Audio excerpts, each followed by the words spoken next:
नमस्कार, स्वागत है आपका न्यूज में। और एक बार फिर वक्त हो गया है सुबह की ताज़ा बड़ी खबरों का। तो चलिए फटाफट देख लेते हैं आज की बड़ी खबरें। और आज की बड़ी अपडेट में आपको बताएंगे, अखिलेश यादव ने भाजपा पर साधा निशाना, कहा योगी सरकार सिर्फ सपा की परियोजनाओं का लोकार्पण और शिलान्यास कर रही। वहीं दूसरी बड़ी अपडेट में आपको बताएंगे किसान महापंचायत के बारे में, अफसरों के सभी दावे हुए फेल, भीड़ के आगे बेबस नजर आए पुलिस वाले। वहीं तीसरी बड़ी अपडेट में आपको बताएंगे, पूर्व सीएम अखिलेश यादव आज भदोही और जौनपुर में कालीन नगरी में सियासी जमीन साधेंगे सपा अध्यक्ष। वहीं चौथी बड़ी अपडेट में आपको बताएंगे, कानपुर को करोड़ों की सौगात। जी हां, केशव मौर्य बोले अरमापुर नहर पुल का नाम गणेश शंकर विद्यार्थी होगा। पर तमाम बड़ी अपडेट की तरफ बढ़ने से पहले हमारे चैनल को सब्सक्राइब करें और वीडियो को लाइक करें, साथ ही बेल आइकन को दबाना ना भूलें। अखिलेश यादव ने भाजपा पर साधा निशाना, बोले योगी सरकार सिर्फ सपा और परियोजनाओं का लोकार्पण और शिलान्यास कर रही है। समाजवादी पार्टी के राष्ट्रीय अध्यक्ष और प्रदेश के पूर्व मुख्यमंत्री अखिलेश यादव रविवार को भदोही जिले के इनार गांव पहुंचे। आपको बता दें, वहां समाजवादी शिक्षक सभा की ओर से आयोजित शिक्षक अधिवेशन में कहा गया कि सपा की सरकार में किसानों और बुनकरों को बिजली की सुविधा दी जाएगी, उन्हें सहूलियत मिलेगी, साथ ही शिक्षकों का सम्मान भी मिलेगा। इसके साथ ही करीब 40 मिनट के संबोधन में पूर्व सीएम ने भाजपा सरकार पर जमकर निशाना साधा। उन्होंने कहा, मौजूदा सरकार केवल सपा सरकार के शिलान्यास पर शिलान्यास, लोकार्पण पे लोकार्पण कर रही है। ये सरकार केवल नाम बदलने का ही काम करती है। साथ ही उन्होंने कहा, अगर मुख्यमंत्री योगी आदित्यनाथ से सवाल किया कि वो बताएं 4 साल के कार्यकाल में ऐसा कोई काम किया है जिसका उन्होंने शिलान्यास भी किया हो और लोकार्पण भी किया हो, नहीं। दरअसल इशारों में उन्होंने प्रधानमंत्री नरेंद्र मोदी पर भी निशाना साधा।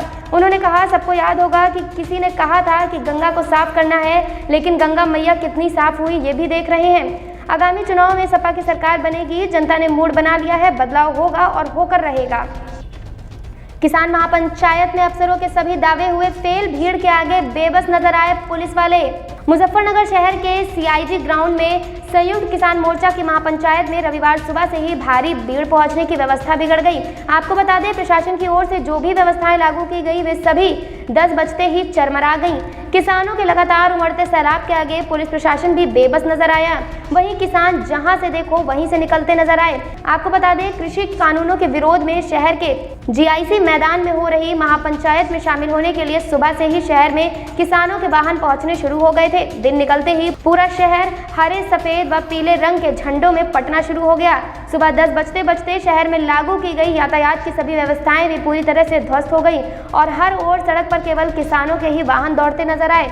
वहीं किसानों के सैलाब में उनके वाहनों के दबाव के चलते शहर में लागू की गई यातायात व्यवस्था भी ध्वस्त हो गई। जहां भी राह मिली, किसानों के वाहन उसी ओर दौड़ते चले नजर आए। आपको बता दें, शहर के इर्द गिर्द तिराहे से निर्धारित मार्ग खालापार की ओर से निकाले जाने वाले वाहन शहर के हनुमान चौक, भगत सिंह रोड, शिव चौक और मीनाक्षी चौक होते हुए किसान महापंचायत में पहुंचे। पूर्व सीएम अखिलेश यादव आज भदोही और जौनपुर में कालीन नगरी में सियासी जमीन साधेंगे सपा अध्यक्ष। समाजवादी पार्टी के राष्ट्रीय अध्यक्ष और सूबे के पूर्व सीएम अखिलेश यादव रविवार को भदोही और जौनपुर आएंगे। आपको बता दें, भदोही में वो शिक्षक अधिवेशन को संबोधित करेंगे तो जौनपुर में गौ सेवा आयोग के पूर्व अध्यक्ष डॉक्टर केपी यादव के निधन पर शोक जताने उनके घर जाएंगे। इसके साथ ही भदोही में पूर्व सीएम करीब 1 घंटे रहेंगे। वो दिन में 11:50 पर बाबतपुर एयरपोर्ट से हेलीकॉप्टर से चलकर 12 बजे जेआरएनएस पब्लिक स्कूल इनार गांव गोपनीगंज पहुंचेंगे। वहीं समाजवादी शिक्षक सभा की ओर से होने वाले शिक्षक अधिवेशन को संबोधित करेंगे। यहां से 1 बजे हेलीकॉप्टर से जौनपुर के लिए रवाना हो जाएंगे। आपको बताते चले, 1:30 बजे ये धर्मपुर ब्लॉक के उतार गांव पहुंचेंगे। इसके बाद सपा नेता व गौ सेवा आयोग के पूर्व अध्यक्ष डॉक्टर केपी यादव के निधन पर शोक जताने उनके घर जाएंगे। आधे घंटे के कार्यक्रम के दौरान वो श्रद्धांजलि देने के साथ ही उनके परिवार के गाँव से मुलाकात करेंगे। दोपहर 2 बजे वो वाराणसी के लिए रवाना हो जाएंगे। डॉक्टर केपी यादव मुलायम सिंह यादव के बेहद करीबी थे। इधर कुछ महीने से उनके पूर्व मुख्यमंत्री अखिलेश यादव की नजदीकियां काफी बढ़ गई हैं। उनके निधन के बाद सपा के राष्ट्रीय अध्यक्ष शोक सभा का आयोजन किया गया था। इसके बाद से शुक्रवार को नेता विपक्ष राम गोविंद चौधरी भी शोक जताने उनके घर पहुंच गए थे। कानपुर को करोड़ों की सौगात, केशव मौर्य बोले आरमापुर नहर पुल का नाम गणेश शंकर विद्यार्थी होगा। कानपुर पहुंचे उत्तर प्रदेश के उप मुख्यमंत्री केशव प्रसाद मौर्य ने 110 ग्राम कार्यों का लोकार्पण और शिलान्यास किया। इन कामों की लागत करोड़ों रुपए में है। जी हां, केशव मौर्य ने आरमापुर नहर पुल का नाम गणेश शंकर विद्यार्थी के नाम पर रखने की घोषणा की है। उन्होंने दादानगर के समानांतर ओवरब्रिज बनाने की भी घोषणा की है। आपको बता दें केशव मौर्य ने कहा है कि साल 2022 के विधानसभा चुनाव के लिए कुछ विपक्षी पार्टियां मुंगेरी लाल के हसीन सपने अभी से देखना शुरू कर दिए हैं। भाजपा की 4.5 साल के शासन में जितना कार्य किया गया है उसका 10वां हिस्सा भी सपा सरकार में नहीं हुआ। कानपुर और लखनऊ के बीच में जल्द ही ऐसा एक्सप्रेसवे तैयार हो रहा है जिससे कानपुर से लखनऊ की यात्रा 40 मिनट में पूरी हो जाएगी। कांग्रेस नकारात्मक विपक्ष की भूमिका निभा रही है। ना तो उन्हें अयोध्या में राम मंदिर बनाना अच्छा लग रहा है और ना ही कश्मीर से धारा 370 हटाया जाना। 15 सितंबर से 15 नवंबर के बीच विशेष गड्ढा मुक्त अभियान प्रदेश सरकार चलाने जा रही है। अच्छी सड़कों वाला प्रदेश अब उत्तर प्रदेश में कहा जाने लगेगा। इसमें आरमापुर नहर पुल जनता को समर्पित करने सहित करोड़ों रुपए के 32 कार्यों का लोकार्पण और करोड़ों से होने वाले 78 विकास कार्य का शिलान्यास शामिल है। आपको बता दें कालपी रोड पर ट्रकों की अराजकता जाम से निजात दिलाने के लिए ट्रक लेन और भौरती के सीसी रोड बनवाई जाएगी। आगरा लखनऊ एक्सप्रेसवे घोटाला, तत्कालीन एसडीएम, 2 तहसीलदार, नायब तहसीलदार, उप निबंधक व लेखपाल पर रिपोर्ट। कन्नौज में आगरा लखनऊ एक्सप्रेसवे में किसानों से ली गई जमीनों में लाखों रुपए का घोटाला सामने आया है। जी हां, घोटाले की जांच आर्थिक अपराध की शाखा भी रख रही है। वहीं आपको बता दें छिबरामऊ कोतवाली में तहसीलदार ने तत्कालीन एसडीएम, 2 लेखपाल, नायब तहसीलदार, उप निबंधक व लेखपाल के खिलाफ रिपोर्ट दर्ज करवाई है। छिबरापुर प्रतिनिधि ने बताया कि घोटाले में शामिल होने का आरोप लगाते हुए तत्कालीन एसडीएम उदयवीर सिंह, तहसीलदार ऋषिकांत राजवंशी, शिव नारायण पांडे, नायब तहसीलदार अवनीश कुमार, उप निबंधक प्रद्युम्न सिंह, लेखपाल अरुण कुमार व विक्रेता राजेश कुमार और श्रीमती केसर देवी के खिलाफ तहसीलदार अभिमन्यु कुमार ने विभिन्न धाराओं में छिबरामऊ कोतवाली में रिपोर्ट दर्ज कराई है। आपको बता दें सपा सरकार में आगरा लखनऊ एक्सप्रेसवे का निर्माण कराया गया था। एक्सप्रेसवे के लिए की गई किसानों की जमीनों में जमकर धांधली की गई। किसान जमीन को व्यावसायिक दिखाकर बैनामा कराया गया। अमेरिका जैसे दगाबाज दोस्त के साथ चीन को चुनौती दे पाएगा क्या भारत? क्यों बढ़ गई है मोदी सरकार की चिंता?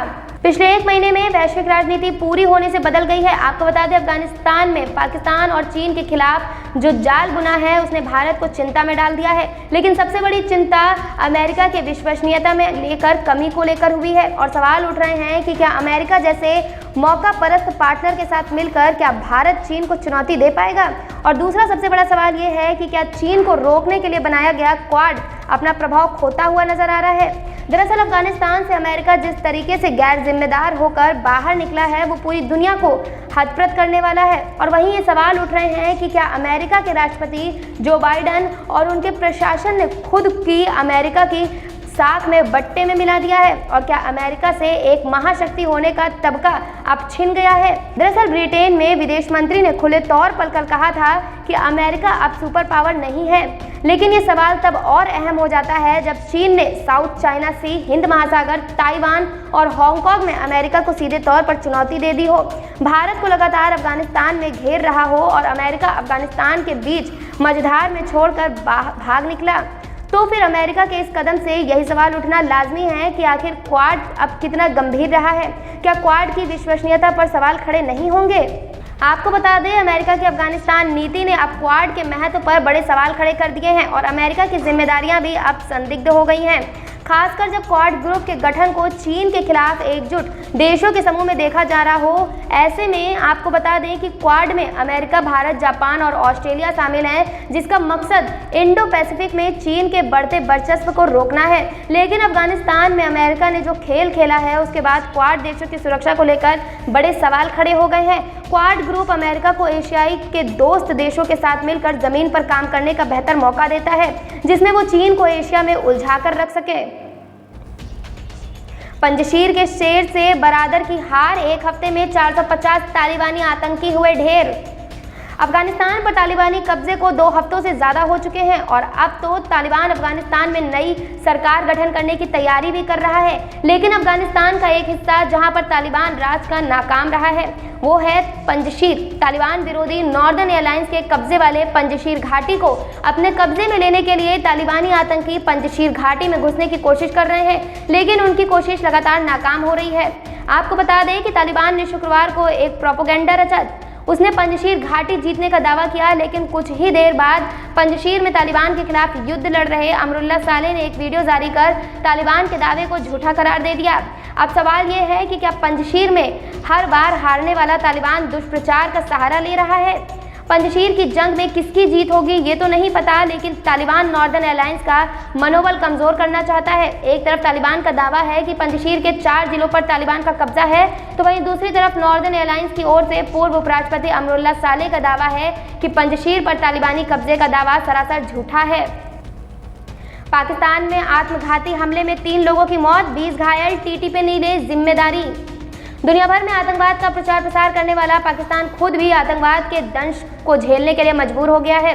पाकिस्तान के बलूचिस्तान प्रांत में रविवार को आतंकी संगठन तहरीक तालिबान के एक आतंकवादी के आत्मघाती हमले में अर्धसैनिक बल के कम से कम 3 जवानों की मौत हो गई है और 20 अन्य घायल हो गए हैं। अधिकारियों ने यह जानकारी अब सार्वजनिक की है। क्वेटा पुलिस के उप महानिरीक्षक अजहर अकरम ने कहा है कि विस्फोट क्वेटा मस्तोंग राजमार्ग पर फेटियर कौर की चौकी के निकट हुआ है। उन्होंने संवाददाता को बताया कि हमले में घायल हुए और मारे गए अधिकतर लोग फ्रंटियर कौर से थे, जो प्रांत में आतंकवाद से निपटने के लिए अभियानों में अग्रणी हैं। साथ ही उन्होंने कहा कि हमले में घायल हुए लोगों पे 18 सुरक्षा बल के अधिकारी और 2 राहगीर हैं। उनके मुताबिक मृतकों की संख्या लगातार बढ़ सकती है। वहीं बलूचिस्तान में आतंकवाद निरोधक विभाग के प्रवक्ता ने बताया कि धमाका आत्मघाती हमला था और सेना खाक चौकी के निकट किया गया था।